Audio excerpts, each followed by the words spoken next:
청문회가 있었습니다. 안창호 후보자가 청문회에 나와서 담대하게 성경의 진리를 선포했습니다.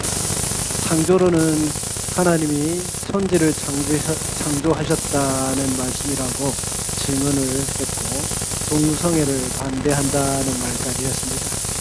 잘 모르는 사람들이 보면 국가인권위원장 후보로서 할 수 있는 말이 아니라 하는 생각이 들 것입니다. 그러나 저는 그 뉴스를 보면서 아주 감동했습니다. 결국 안창호 씨가 국가인권위원장으로 임명이 되었습니다. 그리고 청문회에서 안창호 씨를 비난했던 크리스찬이라고 하는 국회의원은 참 많은 그리스도인들로부터 비난을 받기도 했습니다. 제가 설교 시간이나 구역장 모임 시간에 종종 말씀드린 적이 있습니다. 교회는 정치 편향적이어서는 안 된다고 했습니다. 교회가 어느 특정한 정당이나 정치가를 위해서 투표를 할 수는 있지만 정치 편향적인 성향을 갖는 것은 적이 안 된다고 했습니다. 그 대신 정당이나 정치인들의 정책을 우리는 잘 봐야 됩니다. 그 정책에 우리가 관심을 많이 가져야 합니다. 정치가가 그리스도인이라고 하더라도 그의 정책이 모두 성경적인 것은 아닐 수가 있습니다. 반대로 비그리스도인 정치인이라고 하더라도 그가 내세우는 정책이 모두 또 비성경적인 것은 또 아닙니다. 오히려 그들 중에 비그리스도인들이라고 하지만 그리스도인들보다 더 성경적인 정책이 있을 수가 있습니다. 정당도 마찬가지입니다. 보수적인 정당이나 진보적인 정당이라고 하더라도 무조건 성경적이거나 또 무조건 비성경적인 것은 아닙니다.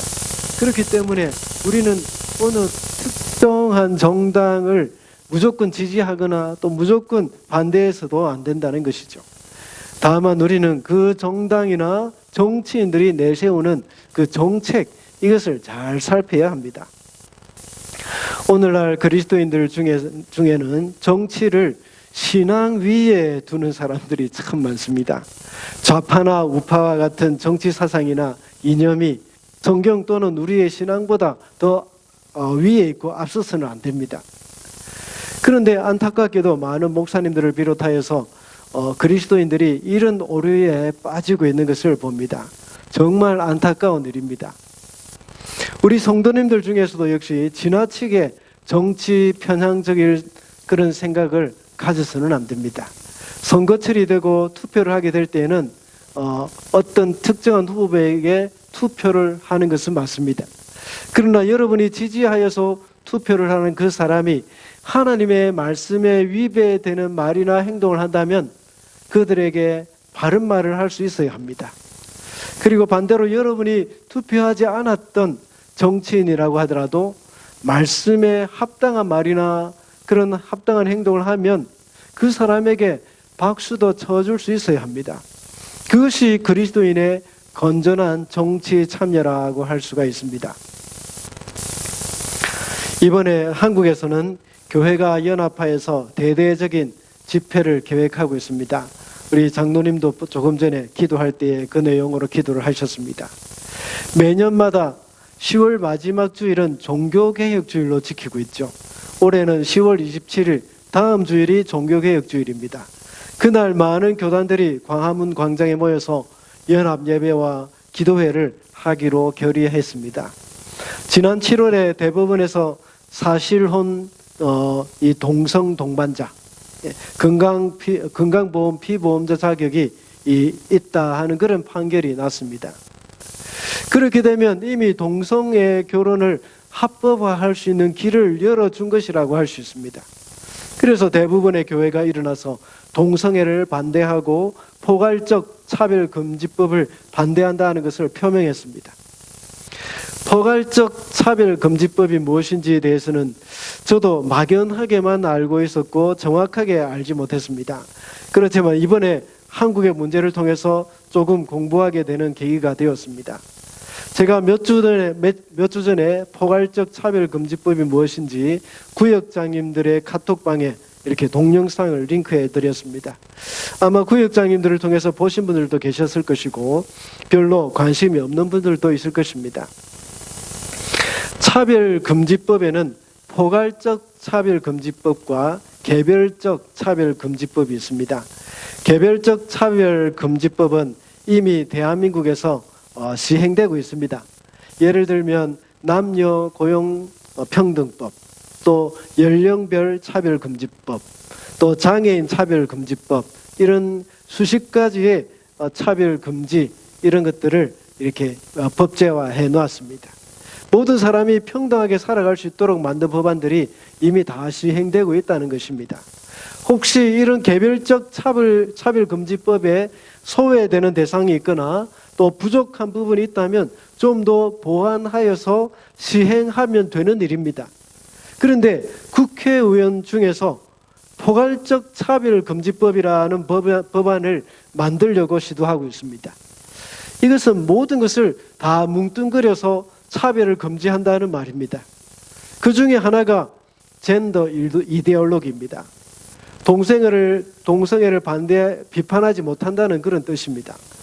만약 제가 교회에서 주일 예배 때에 동성애를 반대하는 설교를 한 것이 유튜브로 나가게 되면 차별을 받게 된다는 그런 말입니다. 이제 그래서 처벌을 받는 것이죠. 자식이 트랜스젠더가 된다고 할 때에 부모가 반대를 할 것입니다. 그럴 경우에 부모는 처벌을 받는 겁니다. 포괄적 차별금지법의 두 번째 문제가 되는 것이 뭔가 하면 이것은 사상의 이슈입니다. 예를 들어서 공산주의 사상을 주장하는 사람이 있을 경우에 그 사람을 처벌할 수 없다는 것입니다. 경찰관으로 채용할 경우에 이 사람은 공산주의 사상을 가진 사람이라는 이유로 이 사람을 떨어뜨릴 수 없다는 겁니다. 그리고 또 비판할 수도 없는 것입니다. 또 세 번째로 문제가 되는 것이 뭔가 하면 종교적인 이슈입니다. 사이비 종교에 대해서 건전한 비판조차도 할 수가 없게 됩니다. 만약 우리 교회 안에 신천지가 들어와서 교회를 분비박산을 낸다고 하더라도 우리가 어찌할 수 없는 겁니다. 이렇게 포괄적 차별금지법이라는 것은 표현의 자유와 양심을 완전히 구속하는 그런 법이 되는 겁니다. 그래서 나중에는 역차별이 되는 것이죠. 포괄적 차별금지법이 통과되면 당장은 시행되지 않을 수도 있지만 점차적으로 시간이 지나면 기독교 대학이나 또 기독교 고등학교, 기독교 재단의 학교들, 이런 학교들이 다 문을 닫아야 합니다. 신학교는 물론입니다. 각 교단의 헌법을 다 폐기해야 할 때도 옵니다. 세상 사람들은 이 사실에 대해서 잘 모릅니다. 왜냐하면 차별금지법이라는 말 자체가 너무 아름답기 때문입니다. 이 좋은 법을 반대할 이유가 없다는 것입니다. 그래서 그것을 반대하는 교회가 지금 욕을 먹고 있는 겁니다. 차별금지법이 어떤 것인지 성도들이 정확하게 알아야 합니다. 그리고 세상 사람들에게 알리고 이 법안이 통과되지 않도록 해야 합니다. 그래서 한국교회가 연합하여서 다음 주일에 모여서 함께 예배하고 기도하기로 했던 것입니다. 그런데 우리가 이곳 뉴질랜드에서는 할 수 있는 것이 별로 없습니다. 우리는 집에 앉아서 집회에 참여할 수 있는 방법을 모색해야 합니다. 그것이 뭔가 하면 개별적으로 그 시간에 맞춰서 유튜브를 시청하면서 참여할 수도 있습니다. 또한 우리는 기도는 얼마든지 또 할 수 있습니다. 아무리 멀리에서도 그 땅을 위해서 기도할 수 있다는 것은 얼마나 감사한 일인지 모릅니다. 오늘 우리가 봉독한 본문에서 다니엘도 역시 멀리 떨어져 있는 고국을 위해서 기도하고 있는 것을 볼 수가 있습니다. 다니엘은 포로로 잡혀와서 이제 이 조국과 민족을 위해서 할 수 있는 일이 없었지만 자신의 위치에서 하나님 앞에 기도하는 일을 게을리하지 않았습니다. 우리도 역시 우리 조국과 우리의 민족을 위해서 할 수 있는 일은 별로 없지만 기도하는 것은 그 어떤 일보다 중요한 일입니다. 그래서 오늘은 민족을 위해 기도하라는 제목으로 말씀을 살펴보겠습니다. 첫째로 하나님의 말씀에 기초해서 기도합니다. 2절 말씀입니다. 우리 다 같이 읽어볼까요? 시작. 곧 그가 통치한 첫 해에 나 다니엘은 거룩한 책들을 공부하면서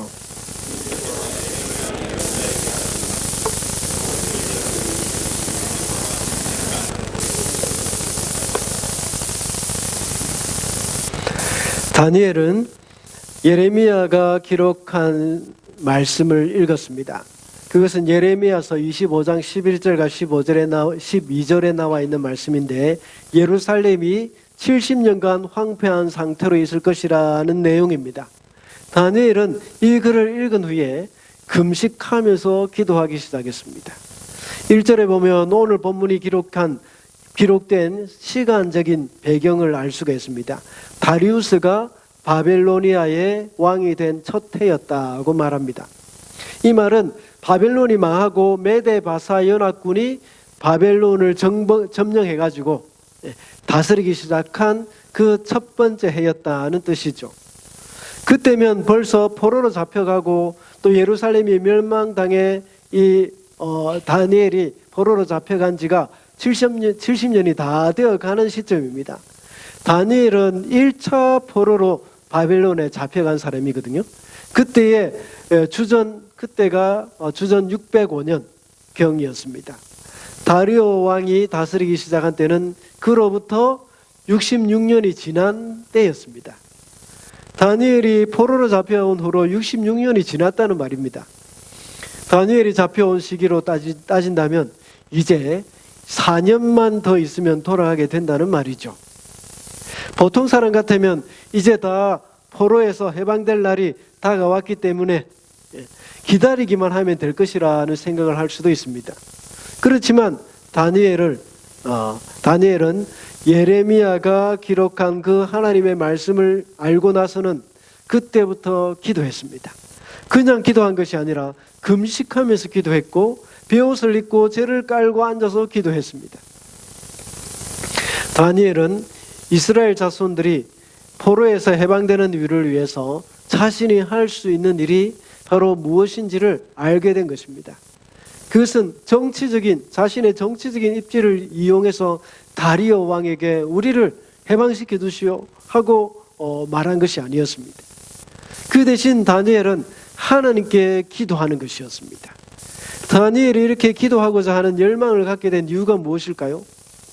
그것은 하나님의 말씀 때문이었습니다.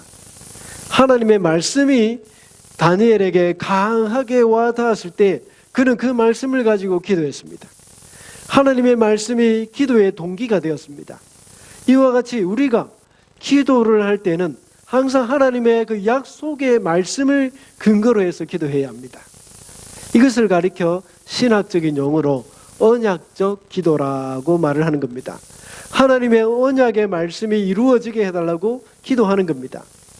우리가 매주일마다 말씀을 듣고 나서 그 말씀을 가지고 기도하는 것도 역시 언약적인 기도입니다. 새벽 기도회와 수요 기도회 때도 역시 하나님의 말씀을 듣고 그 말씀을 생각하면서 기도하는 것입니다. 이것이 바로 언약적인 기도이며 성도가 해야 하는 가장 기본적인 기도입니다. 우리가 국가와 민족을 위해서 기도할 때도 역시 다니엘과 같이 하나님의 말씀을 기초로 해서 기도해야 합니다. 물론 다니엘은 선민의 해방에 관한 하나님의 말씀을 읽었습니다. 그러나 지금 대한민국이나 뉴질랜드가 선민국가라고 말을 할 수는 없습니다. 그렇지만 그리스도인은 우리가 속해 있는 사회와 우리의 공동체 그리고 우리의 조국을 위해서 기도해야 할 의무와 책임이 있습니다. 하나님은 그리스도인들을 이 땅의 빛과 소금이 되도록 부르셨습니다. 그리스도인들로 인하여서 이 땅에 거룩한 땅이 되도록 사명을 주셨습니다. 우리가 속한 이곳 뉴질랜드 그리고 우리의 조국 대한민국을 향한 책임이 우리에게 있다는 것입니다. 그렇다면 우리는 조국과 우리의 민족을 위해서 어떤 말씀을 근거로 해서 기도해야 할까요? 다니엘은 예레미야를 통한 약속의 말씀이 이루어지게 해달라고 기도했습니다. 반면에 우리는 하나님의 말씀에 우리 민족의 모습을 비추어 보면서 기도를 해야 합니다. 그래서 하나님의 말씀을 거역하며 살아가고 있는 것, 그것이 무엇인지 그것을 보고 그것을 막을 수 있도록 기도하는 것입니다. 아마 수도 없이 많을 것입니다. 그 중에 하나는 바로 서론에서 말씀드린 바와 같이 이러한 이슈입니다. 지난 9월에 한국에 각 교단 총회가 있었습니다. 각 교단 총회에서 10월 27일 광화문에 모일 것을 결단한 내용을 보았습니다. 그 중에 김철봉 목사님이 말씀하시는 것이 생각이 납니다. 그 목사님은 지금은 부산의 어느 교회의 원로 목사님이기도 하고 제가 신학교에 다닐 때에 설교 실습을 지도해 주셨던 분이기도 합니다. 그분이 말씀하시는 내용은 이것입니다. 지금 우리가 직면한 것은 기후변화와 전쟁보다 더 심각한 문제입니다. 그것은 성적인 타락입니다 라고 했습니다.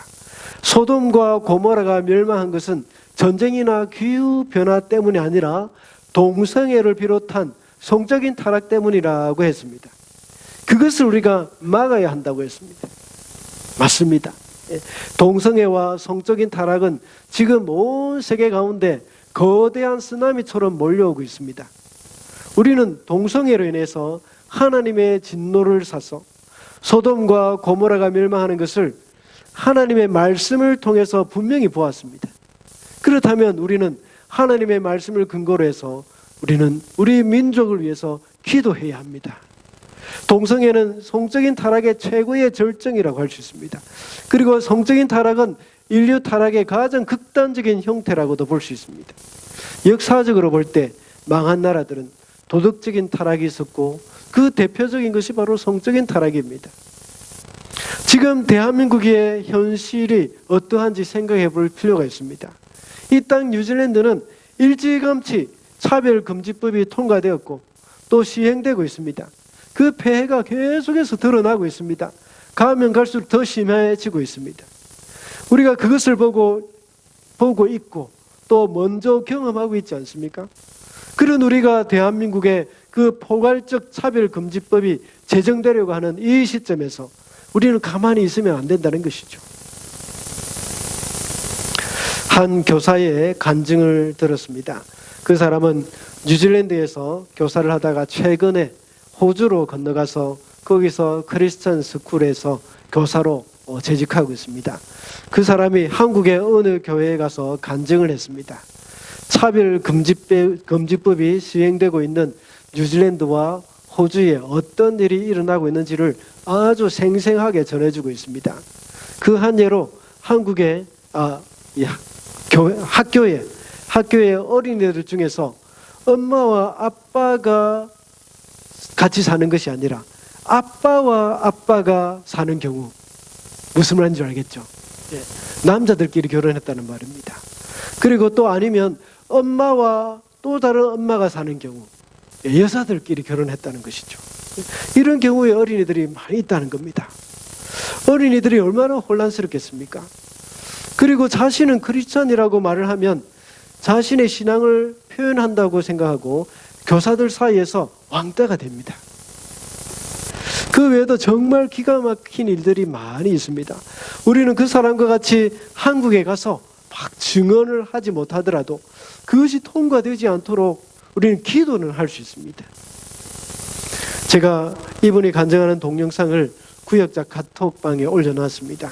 나중에 구역장들이 여러분에게 전달해 줄 것입니다. 이미 전달해 준 구역장들도 있을 것입니다. 앞서 말씀드린 대로 우리 성도들은 모두가 이 세상의 선지자들입니다. 하나님의 진리의 말씀을 전해야 하고 멸망의 길로 치닫고 있는 백성들을 올바른 길로 인도해야 합니다. 구약의 선지자들은 하나님의 말씀을 그렇게 외쳐도 백성들이 반응을 하지 않았습니다. 그러자 그들은 특별한 방법으로 메시지를 전달하기도 했죠. 때로는 벌거벗은 채로 말씀을 전하기도 했습니다. 때로는 쇠똥에 떡을 구워 먹으면서 전하기도 했고, 왼쪽으로 누워서 390일, 또 오른쪽으로 누워서 40일을 지내면서 말씀을 전하기도 했습니다. 삶으로 전했고 행동으로 전했습니다. 이와 같이 지금까지 한국에 여러 명의 목사님들이 국회의사당 앞에서 1인 시위를 한 적도 있었고 여러 가지 방법으로 포괄적 차별금지법을 반대하는 목소리를 내었습니다.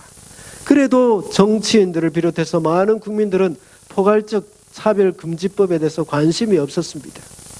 그래서 이번에는 현장에서 100만 명, 온라인으로 100만 명이 모여서 집회를 계획한 것입니다. 당장 다음 주일이 이루어질 일입니다. 한국의 대부분의 교단이 이 일에 동참하기로 결의하고 약속을 했습니다. 그리고 이 일을 위해서 부지런히 준비를 하고 있습니다. 아름다운 그리스도의 향기 구역에서 그날 이 일에 함께 한다는 의미로 노방전도를 계획한 것입니다. 여러분도 많이 참여해 주시기 바랍니다. 지금 이 시점에서 우리가 할 수 있는 것이 바로 조국과 우리의 민족을 위한 기도입니다. 그것이 바로 우리의 민족을 살리기 위해서 우리가 할 수 있는 일입니다. 이것이 바로 지금 이 시점에서 조국을 위한 우리의 사명임을 기억을 해야 하겠습니다. 둘째로 하나님 성품의 기초에서 기도합니다. 4절 말씀입니다. 우리 다 같이 읽을까요? 시작. 나는 주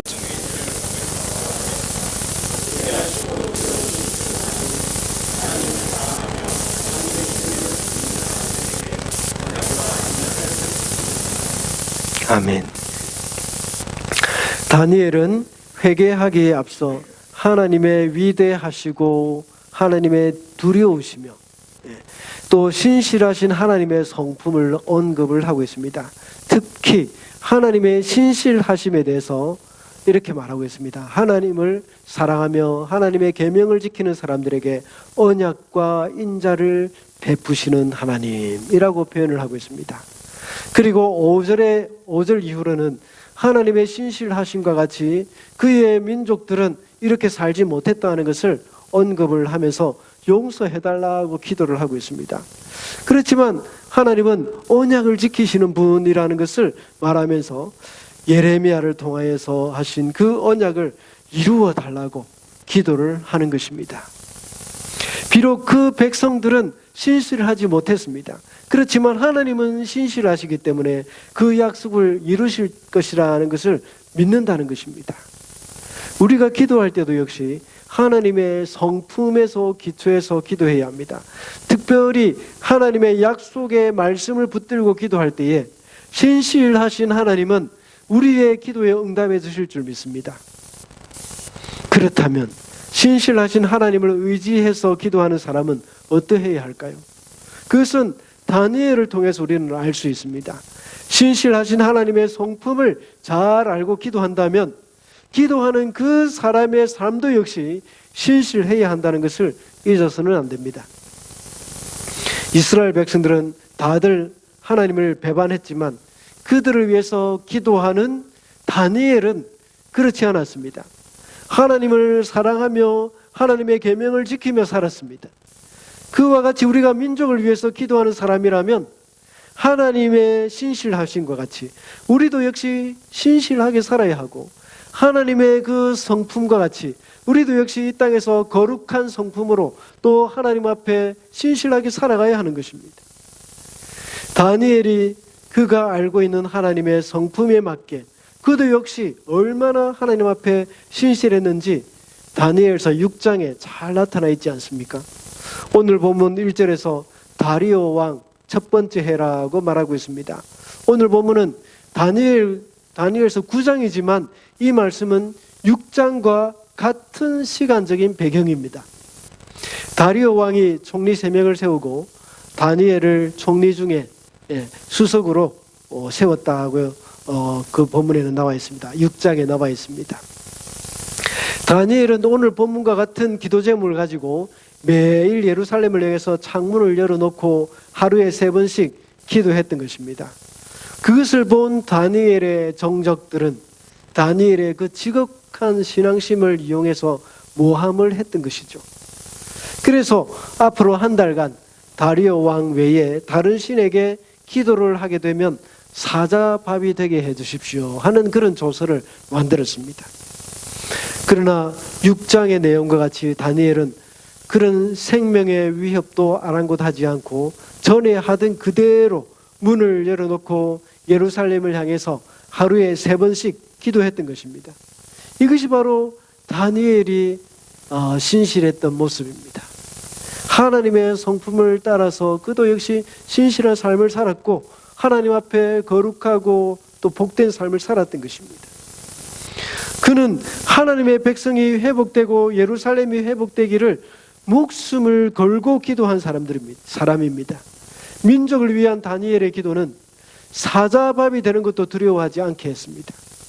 다니엘은 자신의 육신의 안위보다 또 육신의 출세보다는 하나님의 나라가 회복되는 것, 그것을 더 우선시하며 기도했던 것입니다. 그러므로 하나님의 성품에 기초해서 기도하는 사람은 하나님의 거룩하심과 하나님의 그 신실하심을 따라서 살아야 합니다. 비록 자기 민족들은 하나님의 말씀대로 신실하게 살지 못했지만 민족을 위해서 중보하며 기도하는 사람은 하나님의 성품을 따라서 그들도 거룩하고 신실하게 살아야 하는 것입니다. 그것이 바로 기도 응답을 받을 수 있는 비결입니다. 그래서 야고보 장로는 의인의 간구는 역사하는 힘이 많다고 말씀하고 있습니다. 하나님은 거룩하고 신실한 의인의 간구를 들으시는 그런 분이시기 때문입니다. 마지막으로 회개하며 기도합니다. 5절과 6절 말씀을 다 같이 읽어주시겠습니다. 시작. 우리가 죄를 짓고 잘못을 저질렀습니다. 악한 일을 저지르며 반역하며 주님의 계명과 명령을 떠나서 살았습니다.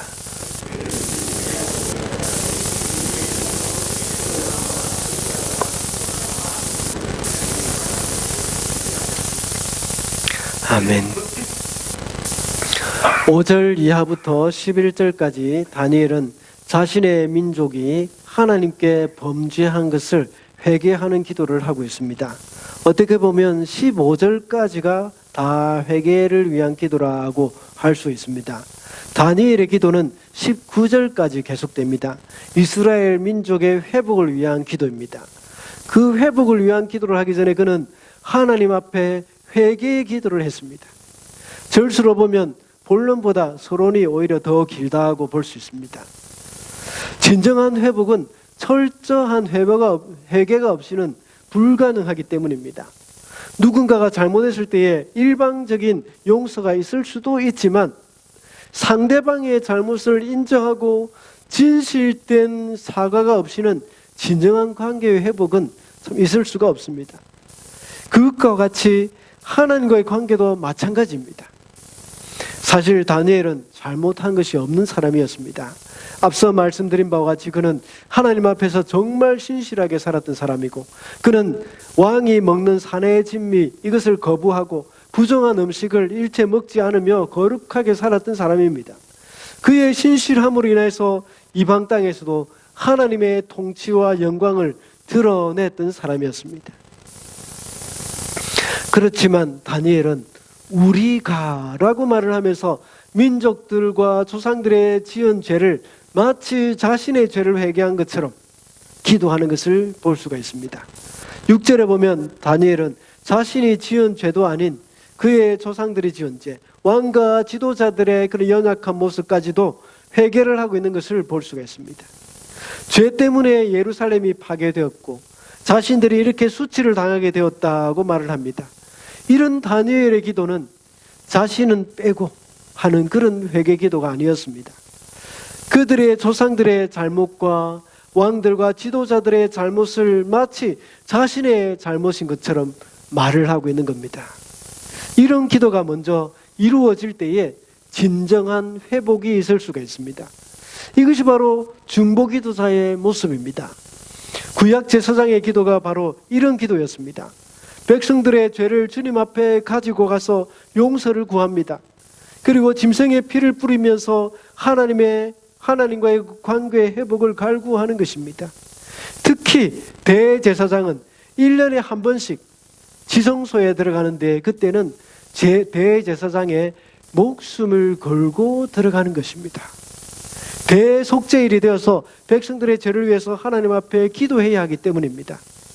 그래서 그곳에 지성소에 있는 법궤와 속죄소에 피를 뿌려야 하는 그런 과정이기 때문입니다. 그때에 대제사장이 자신의 허물이 있을 때는 그 자리에서 죽고 마는 것이죠.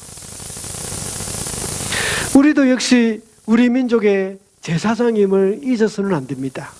민족을 위해서 기도할 때에 민족의 죄를 나의 죄로 끌어안고 회개하며 기도하는 마음을 가질 때에 하나님은 그것을 기뻐하십니다. 이것이 바로 중보기도자의 마음 자세이며 선지자의 마음이기도 합니다. 제사장의 마음이기도 합니다. 예수께서도 인류의 죄를 당신께서 모두 지시고 십자가에서 돌아가셨습니다.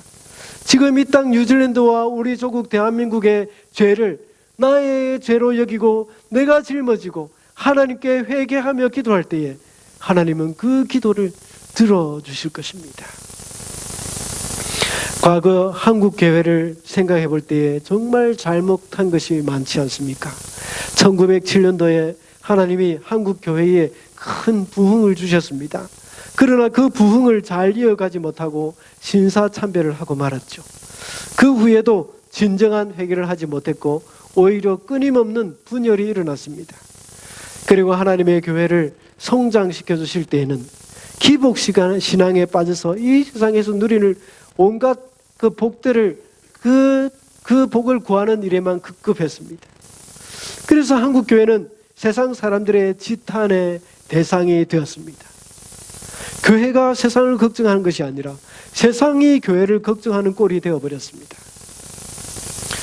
물론 그 중에 소수의 교회와 목회자들은 바르게 살기 위해서 애를 쏜 것은 부인할 수 없습니다.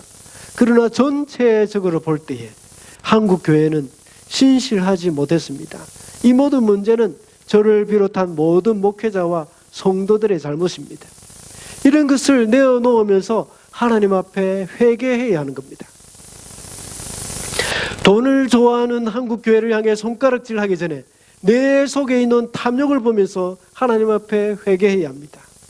그리고 한국의 음란과 태폐, 동성애를 보며 욕을 하기 전에 내 속에서 끓어오르는 그 욕망을 주님 앞에 회개해야 하는 것입니다. 이것이 바로 민족을 위해서 기도하는 사람의 마음 자세라고 할 수 있습니다. 그래서 이번 집회 가운데 성령님이 강하게 역사하셔서 전국적인 회개 운동이 일어나야 하겠습니다. 그곳에 모인 성도들의 가슴에 성령의 불이 임하도록 기도해야 합니다. 그리고 그것을 위해서 기도하는 저와 여러분의 가슴에 성령의 불이 임하셔서 회개의 역사가 일어나야 하겠습니다. 그래서 다시 한번 1907년도에 일어난 그 대부흥 운동이 다시 한번 일어날 수 있도록 간구해야 하겠습니다. 말씀을 맺겠습니다. 오늘은 민족을 위해 기도하라는 제목으로 말씀을 살펴봤습니다. 민족을 위해서 기도하는 자는 말씀에 기초해서 기도한다고 했습니다. 그리고 민족을 위해 기도하는 자는 하나님의 성품에 기초하여 회개하며 기도한다고 했습니다.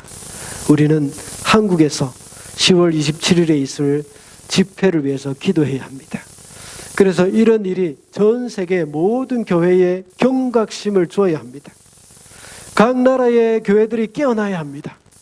물론 이렇게 대대적인 집회를 한다고 해서 포괄적인 차별금지법 문제가 우리가 원하는 대로 곧바로 해결되지 않을 수도 있습니다.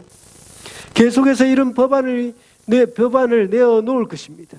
아마 그들은 될 때까지 법안을 상정하고 또 상정할 것입니다.